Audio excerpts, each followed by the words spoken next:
आज हम बात करेंगे कोचिंग्स के बारे में। बेसिकली जब हम कोचिंग के बारे में बात करते हैं तो हमारे मन में एक इमेज बनती है जहाँ पे बहुत सारे बच्चे बैठे होंगे बेहतर सुविधा की तलाश में या बेहतर शिक्षा की तलाश में, जो कि उन्हें स्कूल से नहीं मिल पाई या कंपटीशन एग्ज़ाम को क्लियर करने के लिए जो टेक्निक्स चाहिए या जो उनको रिक्वायरमेंट है वो उनको जो स्कूल से प्राप्त नहीं हुई, उसको प्राप्त करने का एक ज़रिया है कोचिंग। जिससे क्या है, बच्चे कंपटीशन एग्ज़ाम में बैठें, उसको कॉम्पिटिटिव एग्ज़ाम्स को क्लियर करें और फ्यूचर में आगे बढ़ें। अब आज के टाइम में अब देखिए कोचिंग के का मतलब क्या होना चाहिए कि एक शिक्षा व्यवस्था, एक टीचर हो पढ़ाने आए चला जाए, बच्चे आए चले जाए। बट आज के टाइम में एक कोचिंग एक बिजनेस हब की तरह बनता जा रहा है। अब हम बात करेंगे कि कोचिंग्स का फ्यूचर क्या है, क्या कोचिंग्स की आज के टाइम में क्या समस्याएं हैं। देखिए कोचिंग की स्टार्टिंग क्यों की गई, क्योंकि क्या है कि स्कूल में व्यवस्था अच्छी नहीं थी, स्कूल में पढ़ाई की बेहतर सुविधा नहीं थी जो कि कॉम्पिटिटिव एग्ज़ाम को क्लियर कर सकें। तो इसलिए क्या बच्चों को कोचिंग जाना पड़ता है। समस्याएं क्या हैं? सबसे पहली समस्या है कोचिंग का फ़ी स्ट्रक्चर। जो आज के टाइम में अगर आप कहीं अच्छे शहर में, आप अच्छी जगह पे चले जाइए, सबसे पहले तो कोचिंग्स की फ़ी इतनी महंगी है, उसके बाद में क्या है कि आपका रहने खाने पीने का खर्चा, मतलब वो काफ़ी महंगा कॉस्टली पड़ता है। इसके अलावा क्या है कि कोचिंग्स में अननेसेसरी चीज़ों की आजकल क्या है कि सेल आउट कोचिंग्स करने लगी हैं। एडवर्टाइजमेंट के लिए बच्चों से पैसे लेना, मतलब आप ये बताएं कि कोचिंग्स में बैग की क्या नीड है, मतलब कि कोचिंग वाला ही बैग होना चाहिए, लोगो कोचिंग वाला होना चाहिए। कोचिंग में ड्रेस की क्या नीड है? हाँ, बच्चा जब छोटा होता है, जब बच्चा स्कूल जाता है तो उसके अंदर हो सकता है भेदभाव की भावना आए कि ये बच्चा नए कपड़े पहन के आया है। लेकिन कोचिंग का बच्चों का कोचिंग में पहुंचने का मोटिव क्या होता है? कोचिंग में पहुंचने का मोटिव सिंपल होता है कि आपको जाना है, वहाँ पे पढ़ना है, अपने रूम पे आना है, फिर या अपने घर आना है और पढ़ाई करनी है। लेकिन आज के टाइम में कोचिंग्स क्या करने लगी है? कोचिंग एक व्यापार बनता जा रहा है, जो अननेसेसरी चीज़ों को प्रमोट करना है। जैसे आप देख सकते हैं कि कोचिंग में अम्ब्रेला कोचिंग का, ड्रेस कोचिंग की, पैंट शर्ट कोचिंग के, बैग कोचिंग के, बुक्स कोचिंग की, everything is related to that coaching centre. उसका उस पर लोगो होगा, उसका उस पर नाम होगा और बच्चा उसको लेके पूरे शहर में घूम रहा होगा। बेसिकली क्या है कि कोचिंग्स ने बच्चों को पढ़ाने की बजाय अपना एडवर्टीजमेंट करने का एक साधन बना लिया है। अब हम बात करें कि अगर कि इसका फ्यूचर क्या है, तो फ्यूचर में देखिए आज के टाइम में क्या है कि अभी भी आप कोटा जैसे शहर में चले जाइए, लाखों बच्चे हर साल आते हैं, लाखों बच्चे पढ़ते हैं, दिन रात एक करते हैं। उसके बाद में क्या होता है, उसमें से मुट्ठी भर कुछ बच्चों का सिलेक्शन होता है। वो भी वो बच्चे होते हैं जो बच्चे क्या होता है कि 11 12 10 7 8 से पढ़ रहे होते हैं, कोचिंग्स में कर रहे होते हैं। इसके बाद में क्या है कि क्या स्पीड अप बैच चलाए जाते हैं और उनका मोटिव सिर्फ और सिर्फ क्या होता है, पैसे कमाना होता है। Selection percentage more less than 1% भी नहीं होता, less than 0.1% approx selection percentage है कि इक्का दुक्का कोई बच्चा गलती से सिलेक्ट हो गया।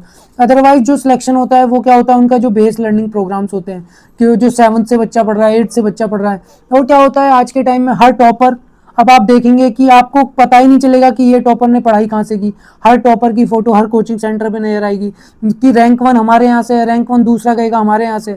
मतलब क्या है कि एक तरीके से कि फर्जी प्रमोशन हम बोल सकते हैं, या बेसिकली क्या है कि उनकी विश्वसनीयता पे क्वेश्चन मार्क लगता जा रहा है कि बेसिकली क्या है कि वो किस तरीके से अपना आधार, किस तरीके से चीज़ों को लेके चल रहे हैं, किस तरीके से वो अपने रिजल्ट को शो कर रहे हैं। अब आप जैसे हम बात करें तो कोटा जैसे शहर में लाखों बच्चे आते हैं, थाउजेंड्स के अप्रोक्स सुसाइड का रेट होता है, 100 to 1000 के अप्रोक्स सुसाइड का रेट होता है, जो हर साल बच्चे सुसाइड करते हैं। पढ़ते हैं, स्ट्रेस में जाते हैं, बच्चे डिमोटिवेट होते हैं, टेस्ट होते हैं, ये सब होता है। और बाकी क्या होता है कि डिमोटिवेशन की वजह से बच्चा क्या करने लगता है कि वहाँ पे नेगेटिविटी में जाने लगता है। अब देखिए क्या हम बात करें कि कोचिंग का फ्यूचर क्या बहुत ज़्यादा ब्राइट है। कोचिंग का फ्यूचर अगर हम बात करें फ्यूचर की, तो देखिए आज के टाइम में क्या, अगर आप नॉर्मल कॉम्पिटिटिव एग्ज़ाम की बात करें, जैसे आप एसएससी की बात करें, आप पुलिस स्टेट एग्ज़ाम्स की बात करें, पीसीएस वगैरह, इनको हम छोड़ देते हैं फ़िलहाल के लिए। अगर हम इन सब चीज़ों की बात करें तो जनरली क्या है कि आपको फ्री ऑफ कॉस्ट यूट्यूब पे, अदर जो सोशल मीडिया प्लेटफॉर्म्स हैं लाइक टेलीग्राम पे, आपको फ्री ऑफ कॉस्ट मटेरियल मिल जाता है। तो इससे क्या है, धीरे धीरे धीरे धीरे धीरे धीरे जो ये फी स्ट्रक्चर वाला है उस पर तो दबाव धीरे धीरे धीरे धीरे इन एसएससी या इन इंस्टीट्यूट या बैंकिंग इन सब पे पढ़ने लगा है, और धीरे धीरे फीस में इनका ड्रास्टिकली जो इंक्रीज हो रहा था वो रुका है। बट अभी भी क्या है कि जैसे हम बात करें नीट की कोचिंग, हम बात करें आईआईटीज की कोचिंग, हम बात करें यूपीएससी की कोचिंग, हम बात करें पीसीएस की कोचिंग या यूपी पीसीएस या अदर स्टेट पीसीएस की कोचिंग्स की हम बात करें, तो यहाँ पे अभी भी आज की तारीख में मोनोपोली वाला सिस्टम है। स्टेट में, सेंटर में, सिटीज़ में कुछ कोचिंगें एग्जिस्ट करती हैं और वहीं पे क्या है वो मोनोपलाइज रूप से काम करती हैं, मनचाही फीस वसूलती हैं। आप दिल्ली जैसे शहर में चले जाइए, मुखर्जी नगर में आप चले जाइए, लाखों बच्चों एक एक कमरे में, जहाँ जिस कमरे में छोटे से में पैर रखने की जगह ना हो वहाँ पे दो दो बच्चे उस कमरे में एडजस्ट करके रहते हैं। बच्चे लाइब्रेरी में जाते हैं, वहाँ पे खर्चा करते हैं, रूम में खर्चा करते हैं, थाउजेंड्स ऑफ रुपीज़ उनके रेंट, रूम का रेंट रहता है हर मंथ का, और वो छोटी सी जगह में इस तरीके से रहते हैं। उसके बाद में क्या है कि कोचिंग्स की फीस, ऑफलाइन कोचिंग्स की फीस इतनी आई है कि मोर देन लैक्स, आप बात करेंगे कि हर एक coaching more than lakh charge कर रही है। तो बेसिकली क्या है कि मतलब अब देखिए एसएससी या हम बात करें बैंक पीओ या हम नॉर्मल स्टेट एग्जाम्स की बात करें तो उनमें तो धीरे धीरे धीरे धीरे लगाम लगने लगी है, बिकॉज क्या है कि material free of cost available है। बट क्या अभी भी इन जो अदर कॉम्पिटिटिव एग्जाम है उनमें इस तरीके का अभी फैसिलिटीज़ कम है। तो क्या है, बट क्या है कि आने वाले समय में अगर हम बात करें तो इस कि तो कोचिंग का फ्यूचर ब्राइट तो है, बट क्या होगा कि मनचाही फीस वसूलना ये खत्म होता चला जाएगा। बिकॉज क्या है, स्कूलों में भी थोड़ा सा बच्चों को कॉम्पिटिटिव एग्जाम के लिए तैयार किया जाता है, धीरे धीरे उन लोगों को भी स्टार्टिंग से ही इस लाइन में डाला जाता है कि आपको किस तरीके से पढ़ना है, किस तरीके से चीज़ें करनी है। और उसके बाद में क्या है कि जब आप किसी कोचिंग के लिए निकलते हैं तो आपके पास में ऑनलाइन काफ़ी मटेरियल अवेलेबल रहता है, ऑनलाइन काफ़ी सोर्सेज हैं, ईजी और चीप कोचिंग्स अवेलेबल हैं जो आपको अच्छा मटेरियल प्रोवाइड करते हैं, अच्छे मेंटर्स प्रोवाइड करते हैं, और मतलब काफ़ी कम फीस चार्ज करते हैं, जिससे क्या है कि आपको अपने घर रहकर पढ़ाई कर सकते हैं आप, और उससे क्या है कि आपको कहीं जाने की जरूरत नहीं पड़ती, आपका खर्चा भी बचता है, और साथ के साथ आप फैमिली के बीच में भी रह जाते हैं, और दूसरा क्या है कि आपकी तैयारी भी अच्छी होती है, इससे सिलेक्शन रेट भी इंप्रूव होता है, बिकॉज आपको क्या मेंटल सपोर्ट भी अपनी फैमिली की तरफ से मिलता रहता है। अब तो ये बेसिकली आज हमारे टॉपिक को लेने का कोचिंग का मोटिव यही था कि बेसिकली थोड़ा इस पे बात की जाए कि बेसिकली क्या है क्या नहीं है कोचिंग्स में, कोचिंग का फ्यूचर क्या है, क्या ये इस तरीके से ही होता रहेगा या इसमें चेंजेस आएंगे। तो ये है कि आप बाकी देखिए, अगर आप हो सकता हो तो आप कोशिश करिए कि आप जो अच्छी कोचिंग्स ऑनलाइन अवेलेबल है उनसे तैयारी कीजिए। बाकी ये है कि किसी भी सिटीज़ में अंधाधुंध ना भरें और घर पर रहकर तैयारी करें। काफ़ी अच्छे अच्छे मीडियम्स, काफ़ी अच्छे अच्छे सोर्सेज अवेलेबल हैं, चीप कॉस्ट में अवेलेबल हैं, तो उन चीज़ों से कोशिश करें, उन सोर्सेज का यूज़ करके पढ़ाई करें। बिकॉज क्या है कि आप जैसे दिल्ली जैसे शहर में जब जाते हैं वहाँ पे आप तरह तरह के ट्रॉमास झेलते हैं, तरह तरह की दिक्कतें होती हैं आपको, खाने से, पीने से, रहने से, कोचिंग जाने से, कोचिंग आने से, आपको फैमिली में दूर रहने से, खर्चा बढ़ने से, तरह तरह की समस्याएं होती हैं।